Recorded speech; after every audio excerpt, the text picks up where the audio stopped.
Hi, this is Jonathan. Hey, Jonathan. This is Mark Walker, the youngest student in Sioux Falls, South Dakota. Hi, yeah. Hey, so I'm just giving you a call about hmm the case I'm writing about. Basically, we have a student here at Augustanna University hmm in South Dakota. Basically, is accused of raping another student.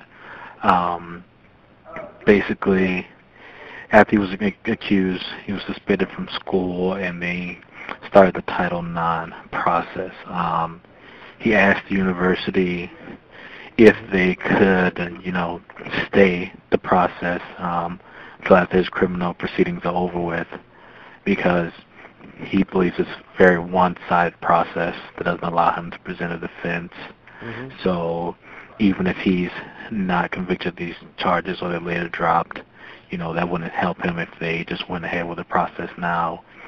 The university is basically saying under Title IX guidelines, they will not stay the proceedings and they will Right. just move forward. So this kid is basically saying it's kind of unfair that it has to play out this way when it's solely an accusation. hmm you're just wanting my comments on that, if that sounds Yeah, correct, or? hmm if it sounds correct, and your thoughts on, the process.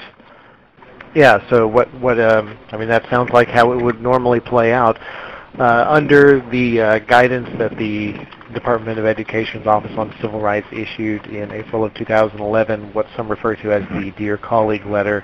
Universities really need to wrap up their investigation and adjudication processes within 60 days, unless there are some kind of extenuating circumstances that just kind of border on the extreme.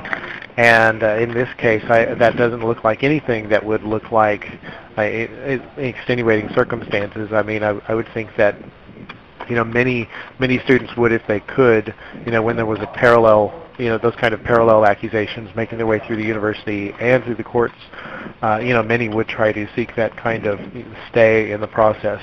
But really, I mean, I have never heard of a university in and of themselves, without any kind of legal compulsion from a judge, staying the process or lifting a suspension or anything like that until the court case is resolved. Usually, I mean, actually exclusively when I've seen that happen, it's come from a written order by the judge.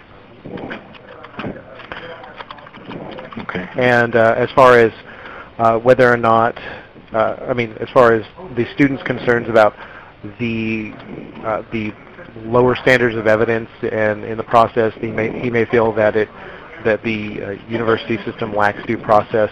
I would say that that's certainly the case in the vast majority of schools, and their universities are required to use a lower standard of evidence than in criminal cases. And in addition to the lower standards of evidence, there generally aren't any kind of general standards for fair procedure that protect the accuser's rights. Furthermore, anything that the student says or tries, even if the university does allow him to present some kind of defense in that hearing, an administrative hearing, depending upon how he presents that evidence, whatever he hopes to present in his benefit, to his credit in that administrative hearing, could then be turned around and used later against him potentially in that legal case that's making its way. So yeah, I think that really whenever a student faces an accusation like that, I would just, I hate to say it, but I would go in with the expectation that they're probably going to lose on the university side, and they'll probably stand a significantly better chance on the actual criminal justice system side. Okay.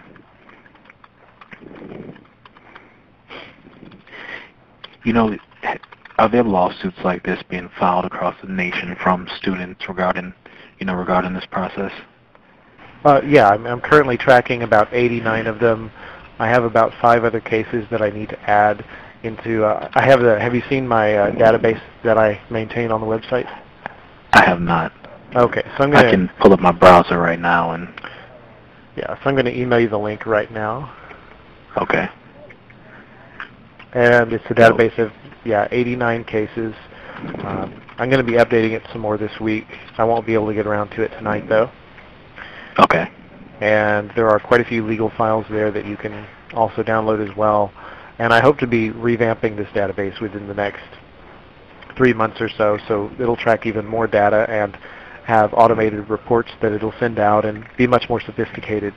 But Okay. All right.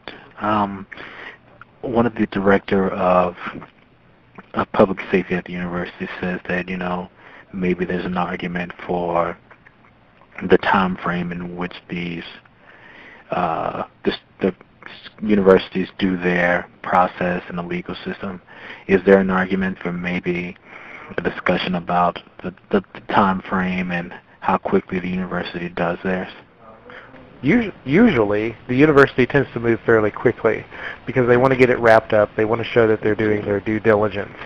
Because really, at the end of the day, a lot of this is a compliance issue on the part of the administration, because they don't want to do anything that could potentially incur a Department of Education investigation.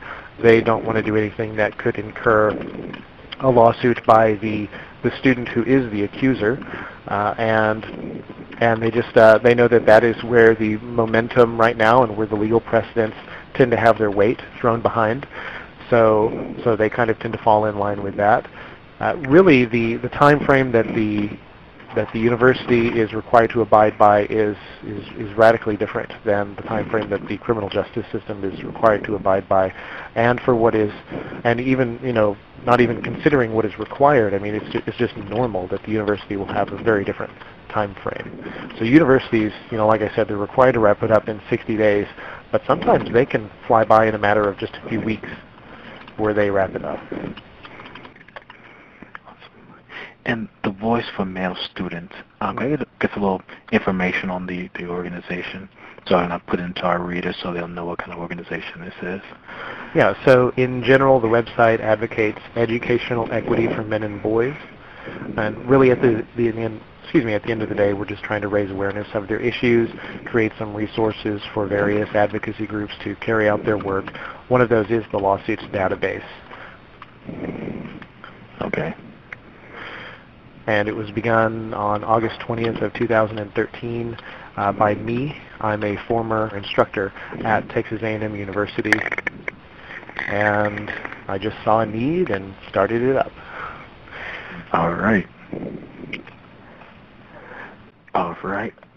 That's all my questions for you, sir. All right. Well, let me know if you have any others. All right. Thank you so much, sir. All right. Thank you so much. You have a good day. You too. All right. Bye.